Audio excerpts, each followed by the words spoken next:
bencana banjir bandang dan tanah longsor yang melanda sejumlah wilayah di Sumatera, mulai dari Aceh, Sumatera Utara, hingga Sumatera Barat, memicu respons cepat dari pemerintah dan jajaran TNI.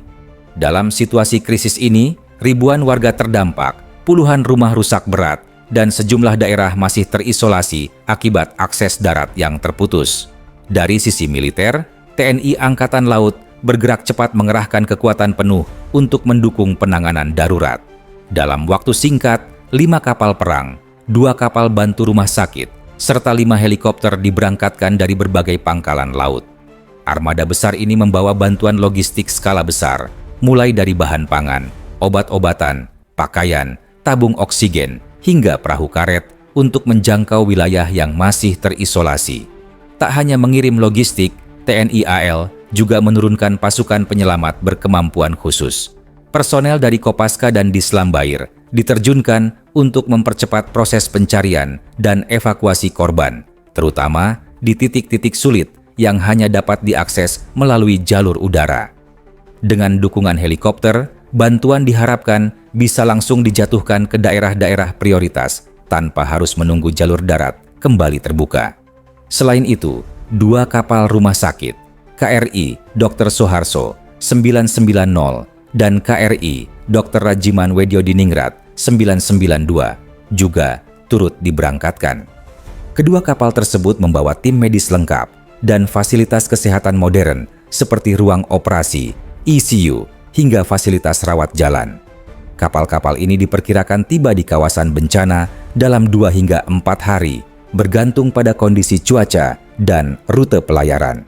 Kepala Staf Angkatan Laut Laksamana TNI Muhammad Ali menegaskan bahwa seluruh unsur TNI AL berada dalam kondisi siaga penuh.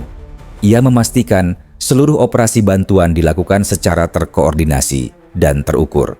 KRI mungkin membutuhkan waktu 2-3 hari menuju lokasi. Harapannya, helikopter yang kita bawa bisa langsung menjatuhkan bantuan ke daerah-daerah yang sulit dijangkau, ujarnya. Sementara itu, dari sisi pemerintah pusat, Presiden Prabowo Subianto langsung turun ke lokasi bencana.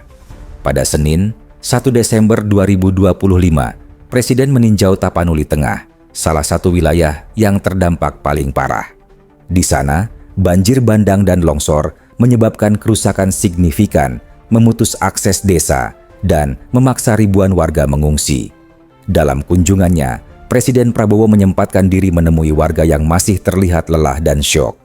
Ia mengakui bahwa bencana ini meninggalkan dampak psikologis besar bagi masyarakat. Tentunya mereka masih dalam kondisi syok. Pemerintah sudah berbuat yang terbaik, kata Presiden dalam keterangannya. Prabowo juga memastikan bahwa percepatan pemulihan menjadi fokus utama pemerintah. Pasokan BBM dipastikan segera didorong masuk ke titik-titik bencana agar kendaraan logistik serta alat berat dapat bekerja optimal. Selain itu, pemulihan aliran listrik ditargetkan dapat kembali normal dalam waktu dekat untuk mendukung aktivitas evakuasi dan kebutuhan warga. Beberapa desa yang sebelumnya terisolasi kini mulai diupayakan pembukaan aksesnya. Pemerintah menargetkan seluruh jalur utama dapat kembali ditembus sehingga bantuan logistik mulai dari makanan, air bersih, hingga obat-obatan bisa masuk tanpa hambatan. Prabowo menyebut tidak ada instruksi khusus kepada BNPB maupun Basarnas karena kedua lembaga tersebut telah bekerja sesuai prosedur tetap dan bergerak cepat sejak awal bencana terjadi.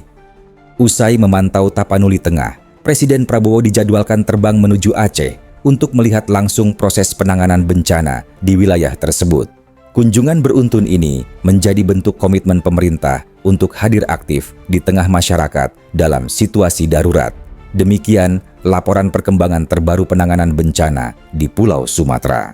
Informasi lanjutan akan disampaikan seiring berjalannya proses evakuasi dan pendistribusian bantuan di lapangan.